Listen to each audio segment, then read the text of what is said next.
Open education for all में स्वागत है। मैं आज इस संबंध में बताऊंगा कि NIOS TMA क्या होता है। NIOS TMA विभिन्न विषयों में कराए जाने वाला इंटरनल असाइनमेंट है, जिसके लिए हर विषय के लिए अलग-अलग अंक निर्धारित हैं और ये सेकेंडरी और सीनियर सेकेंडरी दोनों ही कक्षाओं में असाइनमेंट का प्रावधान NIOS द्वारा किया गया है। इस संबंध में मैं आपको बताना चाहूँगा कि असाइनमेंट असल में किस तरह से बनाते हैं, क्या है और कब कब ये जमा होता है। अप्रैल और मई के लिए अगर आपने एडमिशन लिया है तो विद्यार्थी द्वारा अध्ययन केंद्र पर 31 जनवरी को जमा करना होगा और उसके द्वारा जो संबंधित शिक्षक है वो 15 फरवरी तक आपको सुझाव देंगे। और अक्टूबर वाली परीक्षा के लिए अगर आपने एडमिशन लिया है तो 31 जुलाई तक और 15 अगस्त तक आपको वो संबंधित शिक्षक आपको सुझाव देंगे। ये 20% अंकों का होता है, ये भी आपको ध्यान रहे। दूसरी चीज़ है कि मैं आपको दिखा दूं कि असाइनमेंट होता किस तरीके से है और उसमें कितने सवाल होते हैं। देखिए, असाइनमेंट इतने लगभग नहीं सभी विषयों में हमारे यहाँ असाइनमेंट होता है NIOS में, चाहे वो सेकेंडरी हो या सीनियर सेकेंडरी क्लास हो। फिलहाल मैं सीनियर सेकेंडरी से समझा रहा हूँ। तो जितने भी विषय देखिए सभी में है। ये है शिक्षक अंक मूल्यांकन पत्र।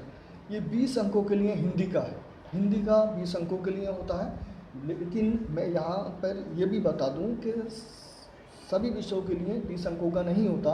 जैसे ड्राइंग ले लीजिए तो 70 अंकों का जो है TMA होता है, शिक्षक अंक मूल्यांकन होता है।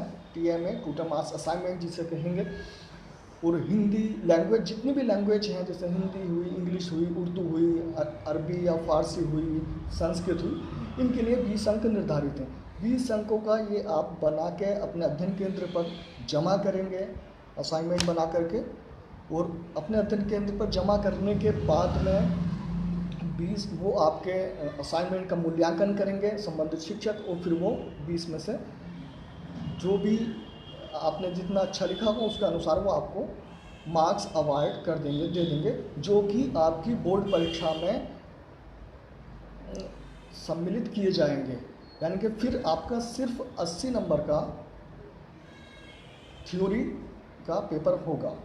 और जैसे ही आप ले लीजिए पेंटिंग, तो पेंटिंग में 70 नंबर का इंटरनल हो जाएगा, यानी कि असाइनमेंट हो जाएगा और प्रैक्टिकल, और उसके बाद में 30 नंबर का सिर्फ आपका थियोरिकल एग्ज़ाम होगा।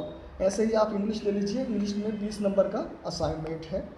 तो इस तरह से कोई भी लैंग्वेज आप लेंगे, उर्दू ले लीजिए तो 20 नंबर का ही कुल नंबर ये आ गए हैं उर्दू में। और ऐसे ही हम आगे जाएंगे तो अलग ये गणित का है तो 20 अंक इसके लिए भी निर्धारित हैं। गणित के लिए सीनियर सेकेंडरी के लिए भौतिकी ले लीजिए तो इसमें भी 20 अंक निर्धारित है, लेकिन ध्यान रहे कि 10 अंकों का अलग से आपका प्रैक्टिकल भी होगा। इस तरह से 30 नंबर हो जाएंगे। फिजिक्स, केमिस्ट्री, बायोलॉजी में 30 अंकों का होता है, तो इस तरह से 30 अंक हो जाएंगे। रसायन विज्ञान में भी 30 अंकों का होगा। बायोलॉजी में 20 नंबर का असाइनमेंट और 10 नंबर का प्रैक्टिकल ही रहेगा। इतिहास वगैरह इसमें 20 अंकों का ही रहेगा, तो आप देख सकते हैं। बाकी मेरा समझाने का तात्पर्य है ताकि आपको आसानी से समझ में आ जाए पूरी प्रक्रिया, असाइनमेंट क्या चीज़ होती है। कुछ लोग इसको बहुत ज़्यादा डीपली नहीं लेते, जिसका खामियाजा ये होता है कि वो बोर्ड परीक्षाओं में अच्छे मार्क्स लाते हैं और असाइनमेंट में कम अंक होने की वजह से उनकी परसेंटेज काफ़ी डाउन हो जाती है, या फिर वो इसमें अब्सेंट रहने की वजह से फेल भी हो जाते हैं। इसमें अगर आप अब्सेंट रह जाते हैं असाइनमेंट में तो फिर अगर आप कितने भी अच्छे मार्क्स लाएंगे थ्योरी में तो आप पास नहीं हो पाएंगे, अनुत्तीर्ण ही रहेंगे।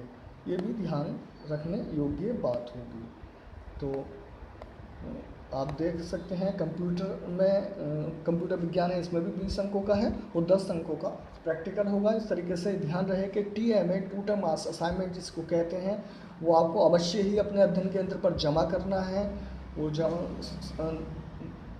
जो निर्धारित बोर्ड द्वारा तिथि की गई है उसके अंदर हर सब्जेक्ट का एनआईओएस में ध्यान रहे, हर सब्जेक्ट का असाइनमेंट होता है एनआईओएस के अंदर। तो हर सब्जेक्ट का अपने कोऑर्डिनेटर से संपर्क करें, वो बताएंगे कि किस सब्जेक्ट में कितने अंकों का असाइनमेंट है और कब तक बना के जमा करना है। ठीक है, कम से कम 20 अंकों का होता है, वो अधिकतम 70 अंकों का भी होता है। ये विभिन्न विषयों के हिसाब से बोर्ड द्वारा निर्धारित किया गया है और ये बोर्ड परीक्षा का ही एक हिस्सा है, ये इंटरनल एग्ज़ाम के बेस पर।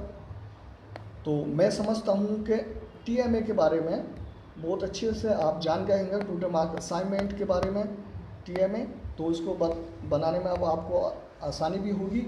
और इसमें बनाना क्या होता है, मैं डाटा एंट्री का आप मैं समझा देता हूँ कि यहाँ दिए गए हैं सभी प्रश्नों का उत्तर देने अनिवार्य, प्रत्येक प्रश्न के अंक उसके सामने दर्शा दिए गए हैं। देख लें जैसे कि पहले प्रश्न में 2 अंकों का है, तो इस तरह से कुल 6 प्रश्न दिए हुए होते हैं।